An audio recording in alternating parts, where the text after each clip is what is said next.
यदि आप Barrett sniper rifle से एक कड़ाही पर गोली चलाते हैं तो गोली आसानी से इसे भेद सकती है, लेकिन अगर आपके सामने ऐसे 10 कड़ाही लगी हो तो स्थिति बिल्कुल अलग हो जाती है। गोली जब हर कड़ाही से टकराती है तो उसकी गतिज ऊर्जा धातु की विकृति और तापीय ऊर्जा में बदल जाती है। जैसे जैसे भेदन की संख्या बढ़ती है, गोली की गतिज ऊर्जा तेजी से कम होती जाती है।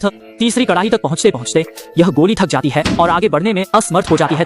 यदि आप बंद कमरे में एक गोली चलाते हैं तो आपको चिंता हो सकती है कि वह गोली बाउंस होकर लौट आएगी और आपको घातक पहुंचा सकती है। चिंता मत करें, गोली को वापस उछलकर आप तक पहुंचने के लिए उसे एक बहुत ही सटीक कोण पर एक कठोर और चिकनी सतह पर टकराना होगा। फिर कई बार उछलने के बाद ही यह संभव है कि वह आपके पास लौट आए। लेकिन यह मत भूलिए कि उछलने की प्रक्रिया में गोली अपनी ज्यादातर गतिज ऊर्जा और गति खो देती है। इस प्रकार कुछ बार उछलने के बाद उसकी ताकत बहुत कम हो जाती है और यदि आप एक हीरे पर गोली चलाते हैं तो क्या आपका अंदाजा यह कहता है कि यह गोली टकराते ही टूट जाएगी? आखिरकार हीरा पृथ्वी पर सबसे कठोर पदार्थों में से एक है।